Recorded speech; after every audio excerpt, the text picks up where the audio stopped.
Welcome to the Nightcap. It's your girl Cindy Burbano in for Carolina Sanchez. On tonight's episode, we welcome a woman who truly embodies the phrase, a woman of many talents. Whether she's captivating audiences on stage, lighting up the screen, or inspiring others with her creativity, she always brings passion and brilliance to everything she touches.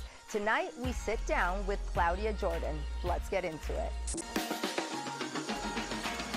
Yeah, what's up for a nightcap? Chill, you know, kick back. Welcome back to the Nightcap. It's your girl Cindy Burbano, and we have a fabulous guest with us tonight. She is a businesswoman. She is a model. She is an actress. She does it all. Miss Claudia Jordan, welcome. Hi, thank you. Nice to meet you. Nice to meet you look too. Really pretty. Thank you. So do you. We tried. I know how to step it up to be on this set. So. Yes, girl. And I know that you are super busy. I mean, you got so many projects going on. And the first one that I want to talk to you about is the one that is going to be here tomorrow and the weekend. Tell us all about Games Women Play, the stage play. The stage play. So we just started the tour a month ago. We actually came to Houston first to do our rehearsal. So that's what the crew, we all came here, the entire cast. We kind of camped out here for about a week and a half, almost 2 weeks, and we learned the play. We did all the, the blocking. And then we open in DC, and then we come back here to Houston. So I'm so happy. Friday, Saturday, Sunday. Get your tickets. We're at the Bayou Center. And it's a fun play. I mean, the title alone, Games Women Play, makes men be like, oh, yes, that's what they do. And then women are like, but that's the thing, because women would say, I don't think so. What games? We're not playing games. Men play games. I agree with you. That's why I think it's so funny. I think that we responded to the games being played on us. I know that's pretty biased, but of course. But I am true. a woman. But I think a lot of us grow up, I think we all start off wanting the whole fairy tale situation. And throughout disappointments and letdowns, we sometimes adjust our game to the games being played on us. It's kind of like a thing of what came first, the chicken and the egg. Right. What would you say? Who started it, the men or the women? And we know the director's from Houston. Tell us how that came about. How did you get incorporated into this play, and a little bit about your character as well? Jacarius Johnson, he's a huge force in the theater world, actually entertainment world, and I've always wanted to work with him. And when I was on Fox Soul, I interviewed him on one of my shows. And I always said I would love to work with him, but I didn't dare put it out there. But my attorney reached out to me and said, I have a role for you with this play. And I'm like, oh my God, that'll be so fun. Yeah. And here we are. My character plays an outspoken, messy talk show host. I know, such a stretch. So how did you prepare for the role? Oh, it was so hard. I had to study. No. It was just fun. I get to be really big and over the top and kind of stir the pot, because one of the couples comes on my show, and a lot of the action that follows after my show and the kind of strings I was pulling leads to some of the drama. Okay. But I can't tell you much, but I will tell you, you will laugh, you will cry. You will get to see some eye candy with their shirts off in the play. Ooh, the men, of course. Okay, ladies. And it's we really all get along too, and that's what makes it so fun. Because you don't want to be on tour with people week after week after week, and you're like, ah. But we all really like each other and get along. It's really like a family. So what's the cast like? Okay, so we have Flex Alexander. He's an actor. He's done a little bit of everything.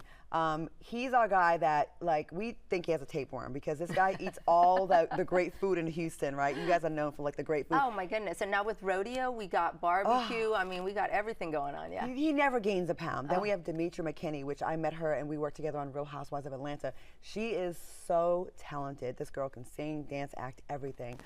We have Brian J. White, very attractive, and he's our... I think you'll enjoy his character in this play, and he's very intense, he's very serious, but he's really good. Carl Anthony Payne, he was on Martin. He is just funny, and he has a lot of funny things to say, and his role is very interesting. Chico Bean, comedian, huge following. Yes. He's just this is his first play as well, and he's absolutely killing it. We also have some new. Jill Marie Jones, she was in Girlfriends. Yes. She's so good, so good. And we have some newcomers. We have Angela Young. She's actually from Houston. Okay. And this is her first big play, so I'm really, really proud of her. She's so good. And Naomi Lovett. She is a star. Really? You're going to love the names you recognize, the names you don't. They're all really good, and they're all just so different. Oh my goodness. Well, we're excited to see it. I know you guys are going to be in Houston, obviously, for the weekend. What other cities do you guys have planned? We're going to go to Columbus, Ohio, Chicago, Detroit on my birthday, April 12th. Oh, it's coming up. Yes, Los Angeles, Oakland, I think Atlanta, I think Raleigh, or somewhere. We have 2 cities in North Carolina. I have to look, but I think more cities might be added because people are really liking the play. What do you love most about your character? It's something I'm familiar with.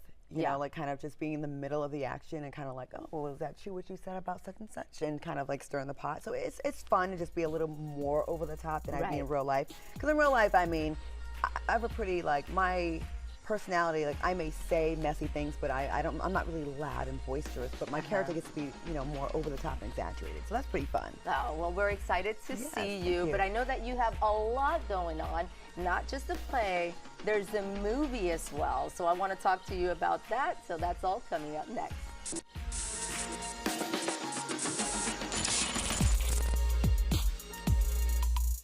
Welcome back to the Nightcap. It's your girl, Cindy Burbano, and I'm here with a very talented Claudia Jordan. We were talking about your play that's going to be here in Houston this weekend, of course. But now I also heard a little something. You debuting in this beautiful, amazing new like sci-fi alien movie called Run. Tell me all about this. I am so excited about this project. I've done a lot of movies on Tubi, on streaming platforms, and those are, of course, they're all blessings whenever you get a gig. Of course. But this one is going to be a theatrical release across America in a bunch of theaters, so I'm really excited about it. How exciting is that? I can't wait. You can go buy tickets to this, so it's like definitely moving in the right direction. And absolutely. It looks like Jurassic Park. It looks like an alien invasion. It looks like it's girls trip. It's a little bit of everything. And my best friend, Annie Alonzo, who's the lead, she actually was one of the producers, and she recommended me for this film. And the director really liked it. It was Chris Stokes. Amazing, amazing. He makes everything look beautiful. Marcus Houston's in it. Drew Sidora. Huge talent. Yeah, like, Erica Mena, Erica Pinkett. I mean, the cast, I love, another great cast. Yes. And I just been really, I must be doing something right because I'm getting blessed with opportunities to work with people I really like and enjoy being around. But this movie starts off like unassuming girls trip, and then it almost becomes like the end of the world, and the stunts we had to do, and I mean. And you did your own stunts? Yeah, well, people are being maimed. There's a lot of, there was some fake blood. There's a lot, I can't really say who, but I mean, I never got to play a role like this before. Wow. And we were up in Big Bear Mountain shooting this, and then we had to evacuate because fires were heading up the mountain. That's right. But the movie looks amazing. So I think the release date's end of May, early June. So please see Run. And I also just did another film where I was lead every single scene, pretty much, called The Handyman. And that's like it's a thriller. And that one was really hard as well, but just a heavy workload. So many lines, and it was right off the back of the opening week of the play. I left the play and went straight to work in Detroit. Like, got off the plane and went straight to set. Oh my goodness! So you have not had a break in a few months. In a while. Yeah. Okay. With the sci-fi movie Run, because I was watching the trailer and I'm like, oh my goodness, this is totally down my alley. And this like alien invasion or whatever. Do you believe in aliens? Absolutely, 1,000. There's no way we're the most intelligent life form in the universe. If that's the case, then that's pretty sad. We're on the same page. Especially lately. Yes. Things are pretty bad lately. So yeah, I mean, I remember as a child seeing things in the sky like, oh my God, that's totally a UFO. And why would we be the only ones? And I've read some books on aliens, and it says like, you know, that their technology is so far in advance. And the U.S. government is starting to admit it now. Like, I know, and the pilots on the planes, and I'm like, I don't know, this is getting a little iffy, but I absolutely want to watch your movie. And I wanted to ask you something about the difference, you know, being an actress for people out there, it's very different when you're on stage as opposed to like a set or like a movie. What do you see different? Well, stage, okay, when you do a film, because the screen is, what, 20, 30 feet wide, right? Yes. So when you have to show an emotion, it's really a lot in your eyes, and it's more subtle. You can't, like, if you act the way you act on stage in a movie, you would look ridiculous. You would look like you're overacting. Okay, like it's fake. Yeah, like, you know, on theater, you have to reach the person in the very back of the audience. So you have to project. So if you're mad, you're like, I'm so mad at you, right?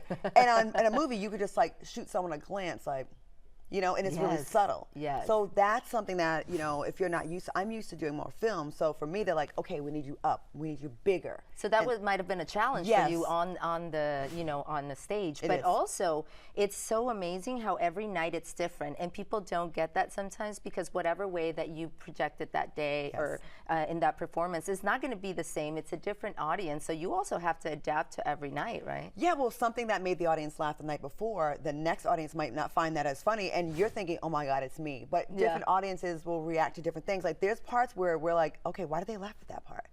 You know? Yeah. So that's what makes it, and sometimes you have to adjust and like kind of change something because you're, okay, they're not really feeling this or they're feeling that, let me do more of that. Exactly. You do get like, much like when you do not radio, like, what can I compare it to? Theater, you get instant gratification. You'll know right away if something worked. With film, you have, you know, you can go over it again and again and again, or you might not really know how they feel about it until it comes out maybe months later or a year later. Or a year later, and then you're like, oh man, or you watch yourself, oh, should I have done that different? Yes. Has that ever happened though? Every single time, pretty much. Are you your worst, you judge yourself the hardest, I guess? Of course. You know, and just being a woman, we do that anyways, Yeah, right? that's true. We're just always like so hard on ourselves. Yeah. I'm trying not to be like that. I mean, definitely have been like more insecure with acting than with hosting because I'm more comfortable just being me. Of course, I had more practice doing that. But it's good to do things I think you're uncomfortable doing to get better and to push yourself. I think that's what we should be doing in our life. I think we should always, like, I started off as a model, scared as hell to even speak. And then I got my first commercial and I had to speak. Then I got a hosting job. I think you should do the very thing that scares you the most, and maybe you'll be surprised and find out I'm actually okay with this. Yeah, and I love that you're giving us that advice, and I want everybody at home to stay put right there because we're gonna come back with getting a little personal. Claudia Jordan on the love, relationships. We want to really get to know you, so stay tuned.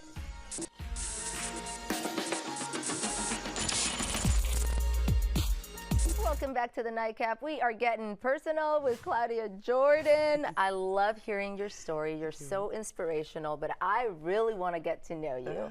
Okay. Do you have a boyfriend? Are you taken? Are you in a relationship? What's happening over here? I'm single. I've been single for a couple of years now, actually. Really? What is happening, gentlemen? I don't know what's happening.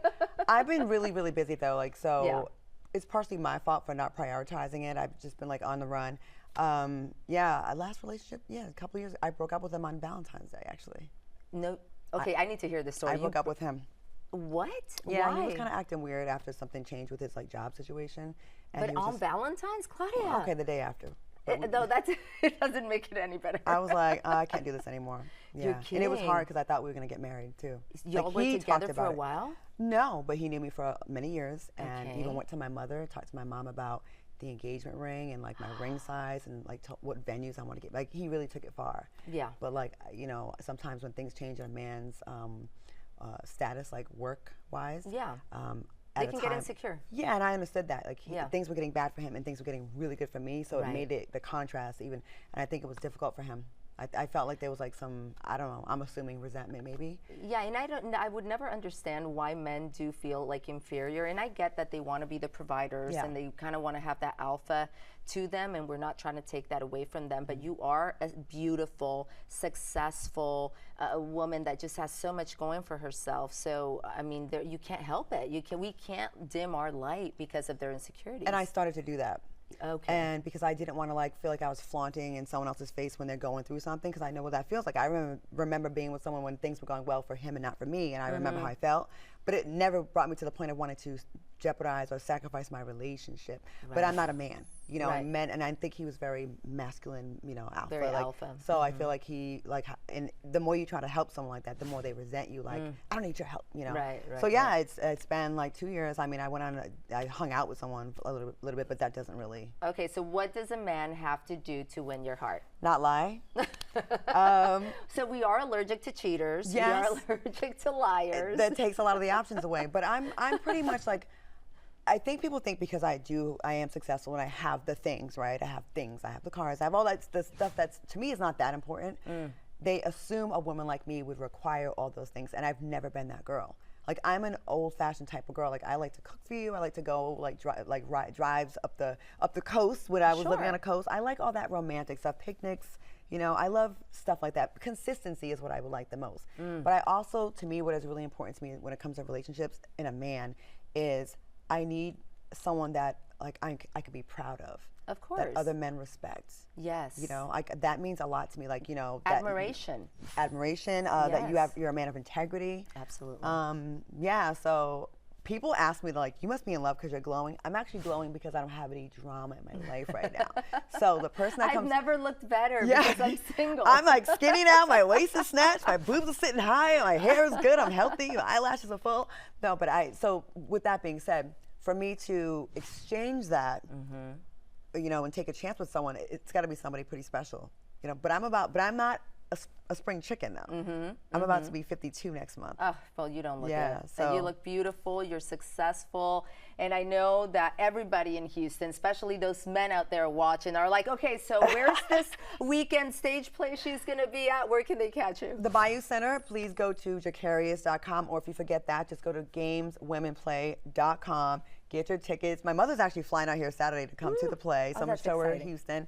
Yeah, it's a great play, and you know, come meet us. And we're looking to go out afterwards. Like, we want to have fun. I want to see the city. Okay, I have perfect. family here too, so. So we're hanging out. If I find a man in Houston, it's not a bad drive. I drove here. Okay. I'm just saying. Okay, there you go. Well, thank you so much for being with us, Thank Claudia. We you. wish you the very best. Appreciate it. Coming up next, Carolina is taking us to the perfect spot to celebrate National Espresso Martini Day. We'll be right back.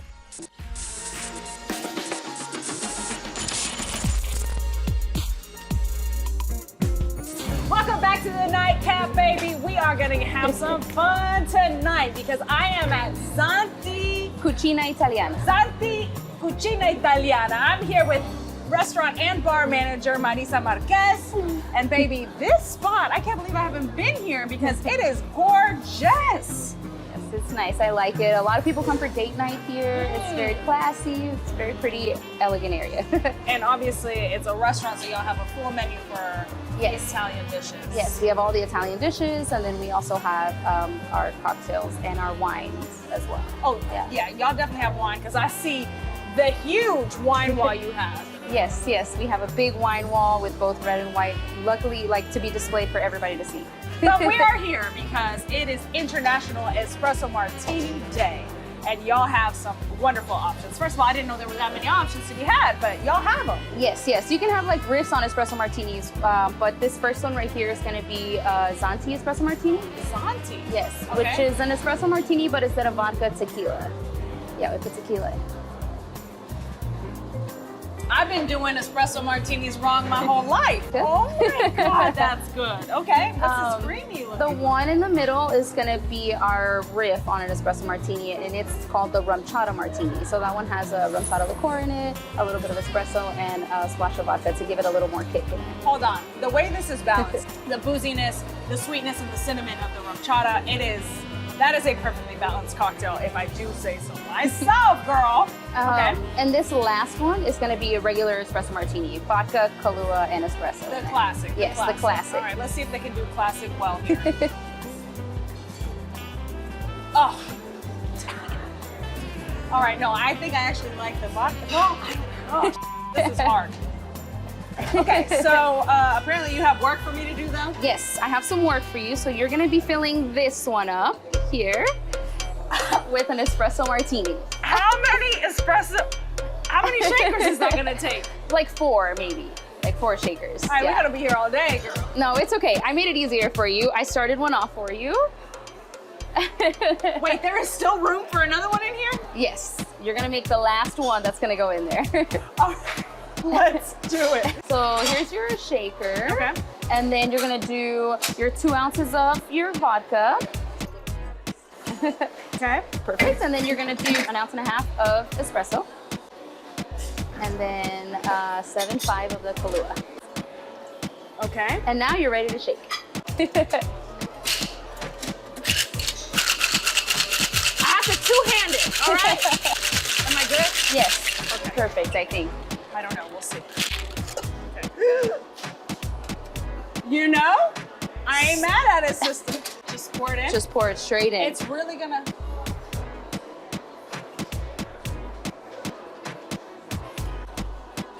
Baby, more could have gone in there. Okay, well, I mean, in order to enjoy this, I feel like 6 we people. need to eat. Yes. And y'all have wonderful dish options. Yes. All right, so what do we got here? We have the Pappardelle ossobuco with freshly grated Parmesan cheese on top. Wow. And then the next one is going to be the black truffle beef tartare with some fresh shaved truffle on there. Woohoo! Delicious. You see, I mean, that truffle is literally just begging you to dive in. And then the charcuterie board that we have in 3 different sizes. Okay, hold on. That is how you do a charcuterie board. I want to see meat, cheese, a couple olives, a couple nuts. That is a good looking charcuterie. All right, do y'all have dessert too? Yes, we do. This is one of our desserts that's going to be a tiramisu. No! Yes. Inside the coffee. Yes, inside the coffee maker. Baby, okay, somebody give me a spoon, give me a fork. I gotta go. Cheers to you. You want to have International Espresso Martini Day? You gotta come to Zanti Cucina Italiana. See you guys next time. Yeah, where's my spoon at? Missed out on the nightcap? Well, head on over to our YouTube page and catch up with Carolina. You can watch full episodes anytime you want. And don't forget to share it with your friends, because we gotta keep the conversation flowing. If you're confident in yourself, who can stop you? Ding dong, titties. We're not looking to hurt the sisters. Gotcha. But you know, we can get men pretty big. Why do I look disgusting? No! Also, fellas, the toy is not your enemy, it's your teammate. Tag it in. Join us weeknights on Fox 26 at 11:30 and anytime on Fox Soul.